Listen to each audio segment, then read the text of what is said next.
नमस्कार प्रिय दर्शकों, तो शाम के 8 बज चुके हैं। तो जानते हैं दिन भर की आज की प्रमुख खबरें।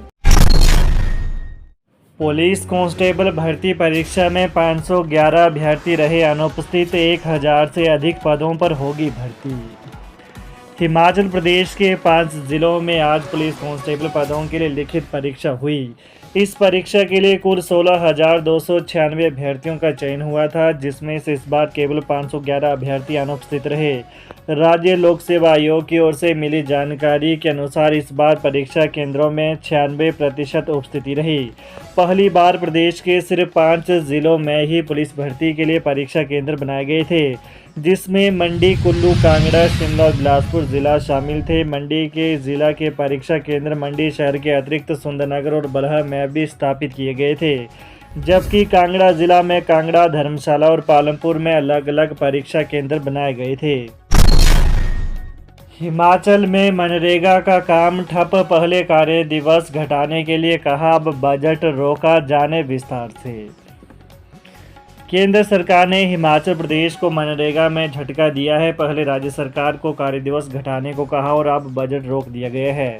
इससे कई पंचायतों में मनरेगा का काम ठप हो गया है। नए कार्यों को बजट के अभाव में शुरू ही नहीं किया जा रहा है और जो पुराने काम है उनका भी भुगतान अटका हुआ है। हिमाचल प्रदेश में मनरेगा के तहत कई प्रकार के कार्य हो रहे हैं। इनमें मुख्य रूप से जल संरक्षण, सूखा राहत, ग्रामीण संपर्क, वनीकरण, बाढ़ नियंत्रण आदि शामिल हैं। इसके अलावा ये योजना ग्रामीण विकास, पर्यावरण की रक्षा, ग्रामीण महिलाओं को सशक्त बनाने, ग्रामीण और शहरी प्रवास को कम करने में भी मदद कर रही है। हिमाचल प्रदेश सरकार को पिछले वित्त वर्ष में 397 लाख कार्य दिवस मिले थे।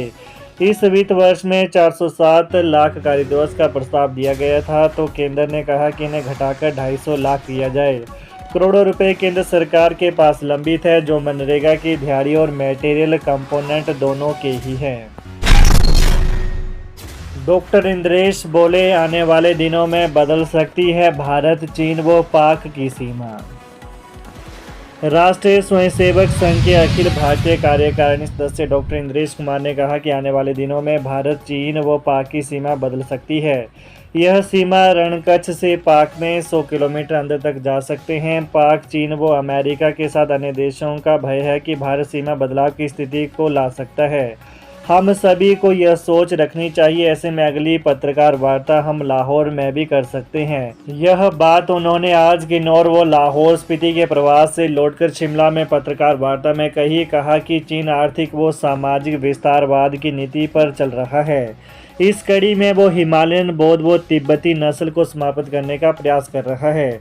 इसके तहत चीनी युवकों की शादी तिब्बती युवतियों के साथ की जा रही है। इसी तरह का प्रयास वो अरुणाचल, सिक्किम व लद्दाख में कर रहा है। इसके अलावा चीन की हरकत हिमाचल में अभी तक नहीं दिखी है, लेकिन वह यह दावा करता आया है कि ऊपरी हिमालय क्षेत्र चीन का है तथा भारत ने इसे हड़पा हुआ है। ऐसे में चीन के प्रति हमें सावधान रहना चाहिए। साथ ही चीन की इस विस्तारवादी सोच को लेकर लोगों को जागृत करने की आवश्यकता है। इसके लिए आरएसएस प्रयास कर रहा है। डमटाल की गौशाला बनी पशुओं के लिए अभिशाप, भूख, प्यास और बीमारी से रोजाना हो रही मौतें। हिमाचल प्रदेश के सबसे समृद्ध जिला कांगड़ा के इंदौरा विधानसभा क्षेत्र के अंतर्गत डमटाल में स्थित गौशाला गहरी अव्यवस्थाओं और लापरवाही की भेंट चढ़ चुकी है। गौशाला में रह रहे सैकड़ों बेसहारा पशु भूख, प्यास और बीमारी के चलते दम तोड़ रहे हैं। गौशाला के संचालक प्रशासन जेसीबी की मदद से गौशाला के इर्द गिर्द गहरे गड्ढे खोदकर पशुओं को दफनाते जा रहे हैं। गौशाला का संचालन इस कदर लाचार हो चुका है कि उसे गौशाला के बजाय बूचड़खाना कहना ज़्यादा उपयुक्त प्रतीत होता है। यह शब्द इंदौरा की पूर्व विधायक रीता धीमान ने एक प्रेस वार्ता में कहे। रीता धीमान ने सरकार और प्रशासन को आड़े हाथों लेते हुए कहा कि डमटाल की गौशाला पशुओं के लिए किसी अभिशाप से कम नहीं है। गौशाला में सैकड़ों पशुओं की देखरेख के लिए न तो पर्याप्त चारा है और न ही पर्याप्त कर्मचारी। उन्होंने कहा कि गौशाला में चल रही भारी अव्यवस्थाओं और पशुओं की खराब स्थिति को देखकर आंखें नम हो जाती हैं। सिलेंडर फटने से धमाका, घर की दूसरी मंजिल पर स्टोर के उड़े परखच्चे, लाखों का नुकसान। नगर निगम के पुरानी मंडी वार्ड के वासणी में सिलेंडर फटने से जोरदार धमाका हो गया। इससे घर की दूसरी मंजिल स्थित स्टोर में आग लग गई। इस घटना से करीब 4 लाख रुपए की संपत्ति स्वाह हो गई। दमकल कर्मियों ने स्थानीय लोगों की मदद से आग पर काबू पाया, लेकिन तब तक सभी कुछ जलकर राख हो गया। आग लगने के कारण का पता नहीं चल पाया है। राजस्व विभाग की टीम ने मौके पर पहुंचकर नुकसान का आकलन कर रिपोर्ट तैयार की है। वहीं नगर निगम के महापौर वीरेंद्र भट्ट शर्मा के पुरानी मंडी वार्ड के वासणी में आज दोपहर करीब 12:30 बजे दूसरी मंजिल पर स्टोर में जोरदार धमाका हुआ। धमाके की आवाज़ सुनकर सोहन सिंह सकलानी का परिवार सहम गया। परिवार के सदस्य घर से बाहर निकल आए।